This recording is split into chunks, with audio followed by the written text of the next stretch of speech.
ना किसी ने सुनी, ना किसी ने देखी इतनी सटीक भविष्यवाणी। चाल चक्र। नमस्कार, बहुत स्वागत है आपका। आप देख रहे हैं चाल चक्र और मैं हूं आपके साथ शैलेंद्र पांडे। जब बात विवाह की होती है, विवाह कब होगा, जब बात वैवाहिक जीवन की होती है, वैवाहिक जीवन कैसा रहेगा, तो ऐसी दशा में अमूमन हम कुंडली का सहारा लेते हैं और कुंडली के ग्रहों को समझकर यह भविष्यवाणी करने की कोशिश करते हैं कि विवाह का समय क्या होगा और वैवाहिक जीवन की स्थिति क्या होगी।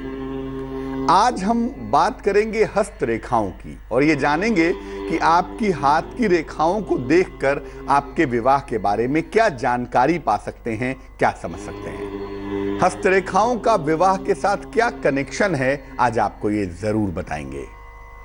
आपको बताएंगे कि हाथ की कौन सी रेखाएं महत्वपूर्ण होती हैं और किन रेखाओं के आधार पर यह सूचना मिलती है कि हाथों में मेहंदी कब लगेगी, यानी कब होगी आपकी शादी। राशियों की सटीक भविष्यवाणी आप जानेंगे। आप जानेंगे कि किस राशि के लिए खुलेगा आज भाग्य का दरवाजा। इसके अलावा शुभ पहर की भी चर्चा करेंगे और आपको बताएंगे स्वस्थ रहने के सरल उपाय निरोगी भव में। तो कार्यक्रम की शुरुआत करते हैं, जानते हैं हाथ की रेखाओं से विवाह का क्या कनेक्शन है, लेकिन उसके पहले जान लेते हैं आज का पंचांग। आज तिथि है फाल्गुन शुक्ल पक्ष की नवमी तिथि। आज का नक्षत्र होगा मृगशिरा नक्षत्र। चंद्रमा वृषभ राशि में रहेंगे और वृषभ के उपरांत मिथुन राशि में ट्रांजिट करेंगे, चले जाएंगे। राहु काल का समय सुबह के 7:30 से तकरीबन 9 बजे तक होगा, जिसमें कोई भी नया और शुभ कार्य करना वर्जित है, लेकिन वो समय बीत चुका है, तो स्वतंत्र हैं आप कोई भी नया और शुभ कार्य करने के लिए। पूर्व दिशा की तरफ यात्रा करने की मनाही है, तो बेहतर होगा कि पूर्व दिशा की तरफ यात्रा ना करें। लेकिन अगर यात्रा करना जरूरी है, मजबूरी है, तो ऐसी दशा में जरा सी मिश्री खा लेंगे और भगवान का स्मरण कर लेंगे तो यात्रा बेहतर रहेगी। सबसे पहले जानते हैं कि हस्तरेखा विज्ञान में, साइंस ऑफ पमिस्ट्री में, विवाह के योग का और विवाह की पोजीशन का आकलन कैसे करते हैं, कैसे उसके बारे में समझते हैं, समझ पाते हैं। देखिए, हस्तरेखा में विवाह के लिए और विवाह संबंधी मामलों के लिए मुख्य रूप से 3 चीजों पर विचार करते हैं। अगर आपके हाथ की रेखाओं को देखें तो 3 चीजों को समझना बहुत जरूरी है। अगर विवाह का कोई मामला है या विवाह से संबंधित कोई भी मामला है। पहला विचार करते हैं, कनिष्ठिका उंगली, सबसे छोटी उंगली के नीचे एक पैरेलल रेखा होती है, पैरेलल लाइन होती है, जिसको लाइन ऑफ मैरिज कहा जाता है। इसको विवाह रेखा कहते हैं। सबसे पहले आपको यही देखना होगा। सबसे छोटी उंगली के नीचे अगर आप देखें, थोड़ा किनारे की तरफ एक बराबर से पैरेलल रेखा आती है और इस रेखा को विवाह रेखा कहा जाता है। दूसरा विचार करते हैं हाथ में शुक्र और चंद्रमा की पोजीशन से, शुक्र और चंद्रमा की स्थिति से। शुक्र कहां होता है? अंगूठे के नीचे वाला जो इलाका है, ये जिसको जीवन रेखा घेरे रखती है, ये इलाका शुक्र का इलाका है। और कनिष्ठिका, एक छोटी उंगली के नीचे अगर 2 अंगुल छोड़ दिया जाए तो उसके बाद का जो इलाका है, ये शशांक क्षेत्र है। इसको चंद्रमा का इलाका कहते हैं, यानी चंद्रमा को भी देखेंगे और शुक्र को भी देखेंगे। तो 3 चीजें देखेंगे। सबसे पहले विवाह की रेखा सबसे छोटी उंगली के नीचे होती है, उसके बाद शुक्र का पर्वत, उसके बाद चंद्रमा का पर्वत। तीनों चीजों को देखेंगे। विवाह के बारे में अंतिम जो डिसीजन होगा वो आप लेंगे बृहस्पति के पर्वत को देखकर, जुपिटर की पोजीशन को देखकर। बृहस्पति पहली उंगली के नीचे, फर्स्ट फिंगर के नीचे जो पर्वत है, जो इलाका है पहली उंगली के नीचे वाला, ये बृहस्पति है।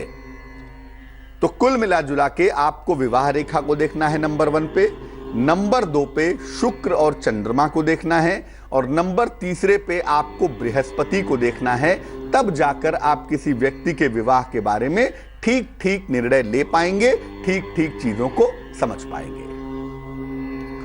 विवाह रेखा का स्वरूप क्या है? विवाह रेखा टूटी तो नहीं है, कटी फटी तो नहीं है, दोहरी विवाह रेखा तो नहीं है, आगे जाके 2 ब्रांच में तो नहीं बंट रही है, और पर्वतों की स्थिति क्या है, जो माउंट हैं, शुक्र का पर्वत, चंद्रमा का पर्वत, बृहस्पति का पर्वत, इनकी पोजीशन क्या है, और इन माउंट पे चिन्ह कैसे हैं, इन पर्वतों पे चिन्ह कैसे हैं, इनको अगर आप देखें, गंभीरता से गौर से देखें, तो सारी उलझनों को सुलझा सकते हैं, सारी चीजों को जान सकते हैं। तो कुल मिला जुला के किसी का हाथ अगर देखा जाए तो आपको बहुत गंभीरता से विवाह के बारे में समझना होगा। सबसे छोटी उंगली के नीचे वाले पार्ट को देखना होगा, जिसको आप विवाह रेखा कहते हैं। उसके बाद शुक्र और चंद्रमा को देखना होगा, अंगूठे के नीचे वाला इलाका शुक्र का, और छोटी उंगली के नीचे वाला इलाका चंद्रमा का, उसको देखना होगा। अंत में बृहस्पति को देखना होगा, यानी पहली उंगली के नीचे का जो इलाका है जुपिटर का है, इसको भी देखना होगा। इनके माउंट को देखना होगा, पर्वत कैसे हैं, कोई निशान तो नहीं है, कोई काला दाग धब्बा तो नहीं है, और रेखा को समझना होगा। तब जाकर आप एग्जैक्टली बता पाएंगे कि विवाह की स्थिति क्या है। अब ये जानते हैं कि विवाह रेखा के द्वारा विवाह के मामले में किन किन बातों की सूचना मिल सकती है। अगर हम विवाह रेखा की बात करें, जो सबसे छोटी उंगली के नीचे वाला इलाका है, ये जो विवाह रेखा का मामला है, इससे किन किन बातों की सूचना मिलती है, कौन कौन सी बातें आप विवाह रेखा से जान सकते हैं। देखिए, विवाह रेखा जितनी साफ होगी, जितनी स्पष्ट होगी, विवाह का तय होना और वैवाहिक जीवन का अच्छा होना बहुत क्लियर होगा। एक तो शादी आराम से तय हो जाएगी, जल्दी हो जाएगी, बढ़िया हो जाएगी, और जो वैवाहिक जीवन का पार्ट है, जो मैरिटल लाइफ का हिस्सा है, वो भी अच्छा बना रहेगा, वो भी एक्सीलेंट दिखाई देगा। अगर विवाह रेखा धुंधली है, मतलब लाइट है, बहुत गाढ़ी रेखा नहीं है, और टेढ़ी मेढ़ी है, सीधे नहीं बढ़ती, जिगजैग करके आगे बढ़ रही है, तो ये बता रही है कि विवाह तय होने में भी दिक्कत आएगी और वैवाहिक जीवन चलने में भी दिक्कत आएगी। दोनों ही पार्ट पे दिक्कत है। अगर वैवाहिक जीवन हल्का है, वैवाहिक जीवन की रेखा हल्की है, धुंधली है, और रेखा टूट टूट के आगे बढ़ रही है या हिलडुल के आगे बढ़ रही है, तो ऐसी दशा में वैवाहिक जीवन में बाधा के संकेत हैं। ऐसी दशा में वैवाहिक जीवन में दिक्कत हो सकती है। विवाह की रेखा अगर आगे जाके दो ब्रांच में बढ़ जाए, दो शाखाओं में बढ़ जाए, तो ये विच्छेदन की सूचना देता है। विवाह रेखा आगे बढ़ी और आगे जाके दो ब्रांच में ऐसे बंट गई, सीधे गई और आगे जाके दो ब्रांच में हो गई। इसका मतलब यह है शादी तो होगी, लेकिन आगे चल के शादी टूट जाएगी, पति पत्नी दोनों अलग अलग हो जाएंगे, दो ब्रांच में बंट जाएंगे। अब अगर विवाह रेखा नीचे की तरफ झुक रही है, सीधे जाते जाते नीचे की तरफ डाउनवर्ड हो गई है, तो इसका मतलब यह है कि विवाह बहुत विलंब से होगा, विवाह जल्दी नहीं होगा, और वैवाहिक जीवन भी अच्छा नहीं होगा। अगर विवाह की रेखा सीधे आगे गई, हल्का सा नीचे झुक गई या नीचे की तरफ जाना शुरू कर दिया है, तो यह बता रहा है कि विवाह जल्दी नहीं होगा, विवाह काफी देर से होगा, और जब शादी होगी तो वैवाहिक जीवन में दिक्कतें आएगी, वैवाहिक जीवन अच्छा नहीं रहेगा।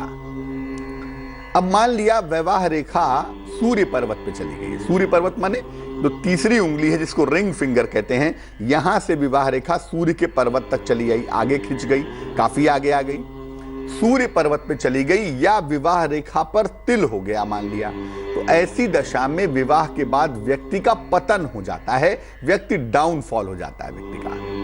शादी हुई, राजा थे, शादी के बाद दरिद्रता आ गई जीवन में, या ऐसी पत्नी मिली या ऐसा पति मिला जिसने जीवन का नाश कर दिया, जीवन को नष्ट कर दिया। यानी अगर विवाह रेखा सीधे जा जाके सूर्य को क्रॉस कर जाती है, या विवाह रेखा पे कोई तिल हो, तो विवाह के बाद आदमी बर्बाद हो जाता है, व्यक्ति का पतन हो जाता है, व्यक्ति अर्श से फर्श पर आ जाता है, उसके जीवन में बर्बादी, बिखरना, बिगड़ना लगभग निश्चित होता है। ये तो विवाह रेखा की जानकारी हो गई, लेकिन पर्वत भी इंपॉर्टेंट है, माउंट भी इंपॉर्टेंट है।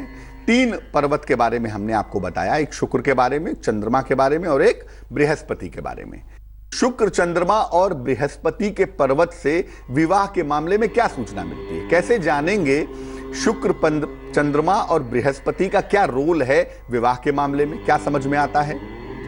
शुक्र अगर दबा हो, अंगूठे के नीचे वाला जो इलाका है ना, ये शुक्र का इलाका है, अगर मान लिया ये बहुत दबा हुआ है, डाउन है, इस पर जाल है, नेट बने हुए हैं, या तारा बना हुआ है, स्टार बना हुआ है, तो इसका मतलब ये है कि वैवाहिक जीवन खराब होगा, वैवाहिक जीवन छिन्न भिन्न हो जाएगा, वैवाहिक जीवन में दिक्कतें बहुत सारी आएंगी। अगर पत्नी के हाथ में है तो पति के चरित्र पर दिक्कत होगी, और अगर पति के हाथ में है तो पत्नी के चरित्र में दिक्कत दिख सकती है।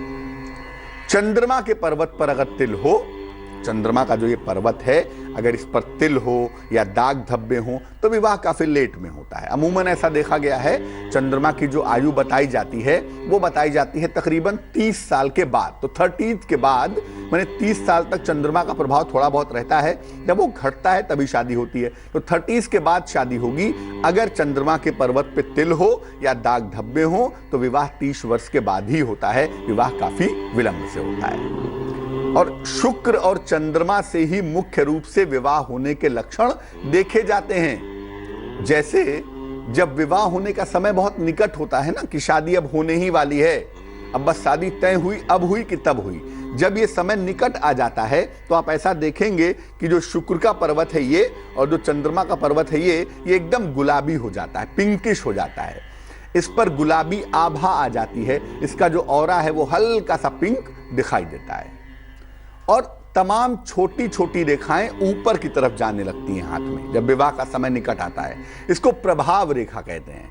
जब छोटी छोटी रेखाएं ऊपर की तरफ जाने लगे और शुक्र और चंद्रमा का पर्वत गुलाबी हो जाए, हल्का सा गुलाबी हो जाए, तो समझिए विवाह का संबंध बहुत जल्दी होने वाला है, विवाह बहुत जल्दी हो जाएगा। बृहस्पति का मामला क्या है? बृहस्पति पर्वत पर क्रॉस हो, अगर ये जो पहली उंगली है इसके नीचे के इलाके में अगर क्रॉस हो, या भाग्य रेखा का एक शाखा इसमें पहुंच गया, मिल गया, या जीवन रेखा का एक ब्रांच पहुंच के इसमें मिल गया, तो ऐसी दशा में व्यक्ति प्रेम विवाह करता है, व्यक्ति लव मैरिज करता है। 90% लव मैरिज करेगा अगर बृहस्पति पे क्रॉस हो, या जीवन रेखा की कोई ब्रांच पहुंच जाए, या भाग्य रेखा की कोई ब्रांच पहुंच जाए, तो आदमी निसंदेह प्रेम विवाह करता है, ये संभावनाएं बन जाती हैं। अब आपके हाथ की रेखाएं मान लिया ऐसी हैं जिसकी वजह से विवाह होने में अड़चन आ रही है, या वैवाहिक जीवन में दिक्कत आ रही है। शादी तो हो गई लेकिन वैवाहिक जीवन के पार्ट पे दिक्कतें आ रही हैं, वैवाहिक जीवन के पार्ट पे समस्या आ रही है। क्या करना चाहिए, क्या उपाय करना चाहिए? देखिए, अगर विवाह रेखा बाधा दर्शा रही है, मान लिया विवाह रेखा सबसे छोटी उंगली के नीचे वाली जो रेखा है, अगर यहाँ कोई प्रॉब्लम है, कोई दिक्कत दिखाई दे रही है, लग रहा है कि शादी टूट ना जाए, या शादी होने में बहुत विलंब है, या ये भी दिख रहा है कि शादी के बाद हो सकता है दरिद्र हो जाए, या शादी के बाद बहुत सारी दिक्कतें आ जाएं, या पति पत्नी के रिलेशन बड़े खराब हैं, ये बात विवाह रेखा अगर बता रही है, दर्शा रही है, तो क्या करेंगे?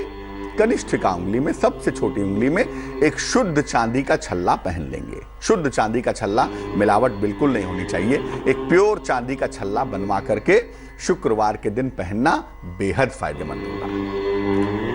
अब अगर विवाह रेखा ये बता रही है कि विवाह में काफी विलंब होगा, विवाह रेखा नीचे की तरफ जा रही है, या विवाह रेखा बड़ी धुंधली है, या विवाह रेखा के पैरेलल कई और रेखाएं आ गई हैं, तो ये बता रही है ना कि विवाह में काफी देरी होगी, पहले कई शादी तय होगी फिर टूटेगी, या कई शादियां तय होकर टूटेंगी तब शादी होगी, यानी विवाह होने में काफी विलंब अगर मिल रहा है सूचना, तो सोने और चांदी का एक मिश्रित छल्ला बनवा लें, उसमें जरा सा सोना और चांदी मिलवा लें, एक छल्ला बनवा लें, इसको कनिष्ठिका उंगली में पहन लें शुक्रवार की शाम को। फ्राइडे इवनिंग को एक चांदी और सोना मिला हुआ छल्ला सबसे छोटी उंगली में पहने। अगर विवाह में विलंब की सूचना आपके हाथों से मिल रही है, खासतौर से विवाह रेखा से मिल रही है, तो निश्चित रूप से विवाह में विलंब की जो स्थिति है वो दूर हो जाएगी, वो ठीक हो जाएगी। मान लिया शुक्र के पर्वत पे, जो अंगूठे के नीचे वाला पर्वत है, अगर इस पर कोई निगेटिव चिन्ह है, अगर कोई नकारात्मक चिन्ह है, तो क्या करेंगे? मान लिया ऐसा चिन्ह है जिससे चरित्र के बिगड़ने का खतरा है, अगर ऐसा चिन्ह है जो पति पत्नी में रोज कलेश करवाता है, अगर ऐसा चिन्ह है जिसकी वजह से पति पत्नी में शक की समस्या पैदा होती है, तो ऐसी दशा में आप नियमित रूप से भगवान शिव को चंदन लगाएं। शिवलिंग पर जरा सा चंदन दोनों हाथों से लगाएं, या शिवलिंग पर चंदन का तिलक कर दें और जल चढ़ाएं। ये भी काम शुक्रवार और सोमवार को करें, नहीं तो ज्यादातर सोमवार को करें, बड़ा अच्छा रहेगा। ऐसा करने से अगर शुक्र पर कोई नकारात्मक चिन्ह है, निश्चित रूप से उस चिन्ह का प्रभाव आपके वैवाहिक जीवन में नहीं पड़ेगा, लेकिन इसके लिए आपको निरंतर महादेव की पूजा करनी पड़ेगी। अब मान लिया चंद्रमा का जो पर्वत है, मून का जो माउंट है, यहां पर कोई दिक्कत है जिसकी वजह से विवाह होने में दिक्कत आ रही है, या विवाह तो हो चुका है लेकिन वैवाहिक जीवन में समस्या आ रही है, क्या करना चाहिए? चंद्रमा का पर्वत अगर बिगड़ गया तो पति पत्नी में इमोशनल प्रॉब्लम बहुत होती है। पति को लगता है पत्नी समय नहीं देती, पत्नी को लगता है पति समय नहीं देता, दुनिया भर के लिए समय है, मेरे लिए समय नहीं है। अगर ये पार्ट डेवलप कर गया है, अगर ये पार्ट लीड कर रहा है, तो ऐसी दशा में पूर्णिमा का उपवास रखना चाहिए और पूर्णिमा के दिन ही चंद्रमा को अर्घ देना चाहिए। सादा जल में कुछ दाने, 2-4 दाने चावल के डाल लें और वो जल पूर्णिमा के दिन चंद्रमा को चढ़ाएं। एक तो पूर्णिमा का व्रत रखें और दूसरा पूर्णिमा के दिन चंद्रमा को अर्घ दें। अगर चंद्रमा के पर्वत पर कोई नकारात्मक चिन्ह है, कोई निगेटिव निशान है जिसकी वजह से पति पत्नी में दिक्कत आ रही है या शादी होने में अड़चन आ रही है, तो वो दिक्कत दूर होगी, वो अड़चन निश्चित रूप से समाप्त हो जाएगी। तो हाथ की रेखाएं बहुत कुछ बताती हैं विवाह के बारे में, खासतौर से विवाह की टाइमिंग के बारे में, और ये भी बताती हैं कि विवाह के बाद वैवाहिक जीवन कैसा रहेगा। लेकिन सबसे अहम भूमिका इसमें विवाह रेखा की होती है, इसको जरूर देखना चाहिए। और अगर किसी भी कारण से विवाह नहीं हो पा रहा है तो सबसे छोटी उंगली में एक शुद्ध चांदी का छल्ला पहनना बेहद फायदेमंद होता है। इसको पहनने से विवाह रेखा की जो निगेटिविटी है, विवाह रेखा की जो नकारात्मकता है, बहुत हद तक दूर हो जाती है। हमने आपको हाथ की रेखाओं के बारे में बताया और ये बताया कि आपके हाथ की रेखाओं से आपके विवाह के बारे में कैसी कैसी जानकारियां मिल सकती हैं। आगे हम बताएंगे आपकी राशियों का हाल क्या है, किस राशि के लिए आज भाग्य का दरवाजा खुलेगा, आज शुभ पहर क्या होगा, ये तमाम बातें आपको बताएंगे। लेकिन फिलहाल आप जान लीजिए स्वस्थ रहने के सरल उपाय निरोगी भव में। दोपहर के भोजन के बाद कुछ देर विश्राम जरूर करिए, 10 मिनट 5 मिनट विश्राम जरूर करिए, और रात के भोजन के बाद कुछ देर टहलिए। स्वस्थ रहने का बेहद अद्भुत उपाय है। इससे पाचन तंत्र ठीक रहेगा, मन ठीक रहेगा, दिक्कतें परेशान नहीं करेंगी। कहते हैं अंग्रेजी में sleep after lunch and walk a mile after dinner, ये जरूर कहते हैं। तो याद रखिए कि दोपहर में आपको सोना है 10 मिनट भोजन करने के बाद, 10 मिनट आपको विश्राम करना है, और रात में आपको थोड़ा देर टहलना है भोजन करने के बाद। ऐसा करने से आपका पाचन तंत्र, आपका डाइजेस्टिव सिस्टम अच्छा रहेगा और आपका मन भी अच्छा रहेगा। इसका मन से सीधा कनेक्शन है। चर्चा को आगे बढ़ाते हैं, भाग्य का दरवाजा भी खोलेंगे, लेकिन फिलहाल मेष राशि वालों के लिए आज का दिन कैसा है, आइए जानते हैं। मेष राशि वालों को कारोबार में फायदा होता हुआ दिखाई दे रहा है। सेहत आपकी लगातार बेहतर बनी हुई है। हो सकता है किसी लंबी दूरी की यात्रा पर जाएं, कहीं विदेश यात्रा पर जाएं, इसकी संभावना भी बन पा रही है। शुभ रंग लाल है आपके लिए, रेड है, और भाग्य है 60%। वृष राशि, सेहत का बहुत ध्यान रखें। धन लाभ के सुंदर योग बन पा रहे हैं। उपहार का और सम्मान का लाभ मिलता हुआ भी दिखाई दे रहा है। शुभ रंग ग्रे है आपका, और भाग्य साथ निभाएगा 54%। मिथुन राशि, संपत्ति के तमाम विवाद हल होंगे, संपत्ति की तमाम मुश्किलें दूर होंगी, आर्थिक लाभ होता हुआ भी आपको दिखाई देगा। हो सकता है कोई गाड़ी खरीदें या कहीं घूमने जाएं, वाहन सुख की प्राप्ति की संभावना भी बन रही है। शुभ रंग बैगनी है, पर्पल है, और भाग्य है 87%। कर्क राशि, करियर की दशा में सुधार होता हुआ दिख रहा है। स्वास्थ्य में भी इंप्रूवमेंट होगा, स्वास्थ्य में भी सुधार होगा, लेकिन अहंकार से बचाव करें। शुभ रंग पीला है, येलो है, और भाग्य है 80%। सिंह राशि, शिक्षा प्रतियोगिता के मामलों में सफलता मिलती हुई दिख रही है। परिवार में प्रसन्नता आएगी, खुशहाली आएगी, और कोई पुरानी इच्छा भी आपकी पूरी होगी। शुभ रंग नीला है, और भाग्य है 89%। कन्या राशि, वाहन बिल्कुल ना चलाएं, संतान की सेहत का बहुत ध्यान रखें और बेवजह की चिंता मत करें। हर छोटी छोटी बात को तूल न दें तो बेहतर होगा। शुभ रंग आसमानी और भाग्य होगा 55%। तुला राशि, मुकदमों में लाभ होता हुआ दिख रहा है, स्थान परिवर्तन के योग बने हुए हैं और धन की प्राप्ति की मजबूत संभावना भी दिखाई दे रही है। शुभ रंग भूरा है, ब्राउन है और भाग्य है 74%। वृश्चिक राशि, मान सम्मान मिलने के योग दिखाई दे रहे हैं, क्रोध पर नियंत्रण बनाए रखें, वाहन की प्राप्ति की संभावना दिख पा रही है। शुभ रंग ग्रे है और भाग्य है 80%। धनु राशि, मान सम्मान की प्राप्ति होगी, सेहत में सुधार होता हुआ दिखाई देगा, प्रेम संबंधों में सफलता मिलेगी। शुभ रंग सफेद है और भाग्य है 75%। मकर राशि, इस समय नया काम आज करना तो बिल्कुल बेहतर नहीं होगा और आज स्वास्थ्य का भी ध्यान रखें, ऐसा कुछ ना हो जाए कि बेवजह तबीयत बिगड़ जाए। चीजों को ठीक से प्लान करें, किसी तरह की जल्दबाजी से बचाव करें। शुभ रंग ग्रे है और भाग्य है 50%। कुंभ राशि, नौकरी में परिवर्तन बिल्कुल ना करें और वाणी पर नियंत्रण बनाए रखें। स्वास्थ्य आपका लगातार बेहतर हो रहा है, स्वास्थ्य बेहतर होता जाएगा। शुभ रंग भूरा है और भाग्य है 69%। मीन राशि, नौकरी में बेहतर अवसर दिखाई दे रहे हैं, लेकिन खर्चे बहुत ज्यादा हैं और साथ ही साथ लंबी यात्रा की संभावना भी लगातार बनी हुई है। शुभ रंग चांदी जैसा रंग और भाग्य होगा 57%। तो हाथ की रेखाओं की बड़ी महत्वपूर्ण भूमिका होती है विवाह के मामले में, इसीलिए जब आप छोटी उंगली में कोई रत्न पहन लेते हैं, खासतौर से पन्ना और मोती यहां पहनी जाती है, अमूमन इस उंगली में कोई रत्न पहनने से सीधे तौर से वो आपकी मैरिटल लाइफ को प्रभावित करता है। इसीलिए जब भी मैरिटल लाइफ में सवाल पैदा हो, एक चांदी का छल्ला जरूर पहन लेना चाहिए। एक दर्शक हमारे साथ जुड़ रहे हैं, जितेंद्र जी हैं जैसलमेर से, उनसे बात करते हैं। बताइए। हाँ सर, मेरी जन्म तिथि 21 जनवरी 1977 है। 1977 77। समय बताइए। समय सवेरे 5 बजे। और कहाँ पे जन्म हुआ है? जैसलमेर। जैसलमेर। बताइए क्या मुश्किल है? मेरे साहब संतान नहीं है और इलाज करवाते हैं तो वो भी फेल हो जाता है। शादी को कितने साल हो गए?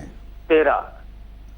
देखो, पहले तो आपको बता दूं, आपकी जो कुंडली बनती है वृश्चिक लग्न की है, राशि आपकी मकर है, जो संतान कारक नेचुरल कारक भी है और इस कुंडली में संतान का मालिक भी है।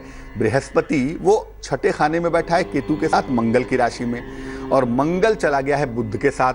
तो ऐसी दशा में कहीं ना कहीं फर्टिलिटी की प्रॉब्लम तो है। कुंडली में बहुत साफ दिख रहा है कि मेडिकल प्रॉब्लम की संभावना बनती है। इस कुंडली में नैसर्गिक तौर से संतान होगी ऐसा कहना बहुत कठिन है। इस कुंडली में संतान होने के योग एक तो कमजोर हैं और दूसरा यह है कि जब भी संतान होगी IUI से होगी, IVF से होगी, तभी जाकर संतान की प्राप्ति हो पाएगी। बिना किसी तकनीक के नेचुरली संतान नहीं होगी। और जो आपको उसके लिए प्रयास करना है, उसके लिए आपको बृहस्पति के बेहतर होने का वेट करना पड़ेगा। बृहस्पति इस साल के आखिरी में कहीं जाके आपके पक्ष में आएगा, तो अक्टूबर 2017 के बाद, माने अक्टूबर 2017 के बाद अगर आप कोशिश करें तो आपकी पत्नी की प्रेगनेंसी हो सकती है, लेकिन वो भी होगी टेक्नोलॉजी की वजह से ही, और अगले साल आपको संतान का सुख मिलता हुआ दिखाई दे रहा है। एक पुस्तक आती है, उसका नाम है विष्णु सहस्त्रनाम। विष्णु सहस्त्रनाम, इसको आप हिंदी में पढ़ना चाहें हिंदी में पढ़ें, संस्कृत में पढ़ना चाहें संस्कृत में पढ़ें। रोज सुबह विष्णु सहस्त्रनाम का पाठ करें और अगर पति पत्नी दोनों एक साथ करें तो बहुत फायदा होगा। दर्शकों से हम बात करते रहेंगे, लेकिन फिलहाल खोल देते हैं भाग्य का दरवाजा। आज भाग्य का दरवाजा खुल रहा है कन्या राशि के लिए। कन्या राशि के लोग आज भगवान शिव को बेल पत्र अर्पित करेंगे, कम से कम 3 बेल पत्र। भगवान शिव को आज अर्पित करेंगे कन्या राशि के लोग। ऐसा करने से उनके रिश्तों में जो मुश्किल आ रही है, क्योंकि उनके रिश्तों की मुश्किलें दिखाई दे रही हैं, उनके रिश्तों में जो समस्या आ रही है, रिश्तों में जो मुश्किल आ रही है, निश्चित रूप से वो समस्या दूर हो जाएगी। एक दर्शक जुड़ रही हैं, गीता जी हैं हमारे साथ सूरत से, उनसे बात करते हैं। गीता जी बताइए। Hello sir. जी हेलो जी बताइए। सर मैं गीता बोलती हूँ जी। मुझे सर हेल्थ के बारे में और मेरी कैरियर के बारे में पूछना है सर। डेट ऑफ बर्थ पता है आपको अपनी? 17 जून 1968। समय बताइए। शाम को 4:20 पर। और कहाँ पे जन्म हुआ है? सूरत में सर। क्या दिक्कत है आपको बहन जी? सर मैं पहले बैंक में जॉब करती थी, वो बैंक बंद हो गया। उसके बाद दूसरी जगह पे जॉब की, वहाँ 6 साल किया। वहाँ से सर किसी ने मुझे बाहर निकलवा दिया और अभी भी बैंक में जॉब लगी थी, तो वो जो नोट कैंसिल हो गया, तो उसकी वजह से वो जॉब भी चली गई थी। जॉब नहीं मिल पा रही, 2 साल से मैं घर में ही हूँ। देखो गीता जी, आपकी बात समझ गए। एक तो गीता ये है ना कि इस कुंडली में जो सबसे महत्वपूर्ण ग्रह है, जो करियर को बेहतर रखता है, उस ग्रह का नाम चंद्रमा है। चंद्रमा कहीं ना कहीं कमजोर है और चंद्रमा के कमजोर होने की वजह से जो नौकरी में कंसिस्टेंसी होनी चाहिए वो नहीं दिखाई दे रही है। चंद्रमा महिलाओं के शरीर का निर्माण भी करता है। महिलाओं का जो फिजिकल कॉन्स्टिट्यूशन है ना, उसमें चंद्रमा मंगल की बड़ी भूमिका होती है। चंद्रमा चूंकि उस पार्ट पे वीक है, इसलिए कहीं ना कहीं सेहत भी गड़बड़ दिखाई दे रही है। तो सेहत का जो पार्ट है, जिसको इंडोक्राइन सिस्टम कहते हैं, हार्मोन का सिस्टम कहते हैं, वो थोड़ा गड़बड़ दिख रहा है। और दूसरे पार्ट पे ये भी गड़बड़ दिख रहा है कि नौकरी में कंसिस्टेंसी नहीं है। दोनों को ठीक करने की जरूरत है। एक तो नौकरी जुलाई के 15 तारीख के बाद मिलेगी। 15 जुलाई के बाद आप नौकरी पाएंगी और ये नौकरी कंसिस्टेंट होगी, लंबे समय तक चलेगी। दूसरा, स्वास्थ्य को बेहतर करने के लिए, जीवन को इंप्रूव करने के लिए 2 उपाय करें। एक ओपल बनवा के पहन लें, वजन में 12-14 रत्ती का ओपल, चांदी की अंगूठी में सीधे हाथ की तर्जनी उंगली में शुक्रवार की शाम को आपको ओपल पहन लेना है। ओपल के अलावा आप कोई भी रत्न धारण नहीं करेंगी। क्योंकि राशि कुंभ है, लग्न तुला है, तो सैटर्न का लीडिंग पार्ट तो आता ही है ना इसके लिए। अब ऐसी दशा में सुबह शाम दोनों समय ओम शं शनैश्चराय नमः इस मंत्र का जप करिए। आप ओपल पहन लें, शनि मंत्र का जप करें। ईश्वर ने चाहा तो मध्य जुलाई के बाद से आपकी चीजें बेहतर होनी शुरू हो जाएंगी। अब जान लेते हैं चलने के पहले क्या है आज का शुभ पहर। आज का शुभ पहर है शाम को 6 बजे से 7:30 तक।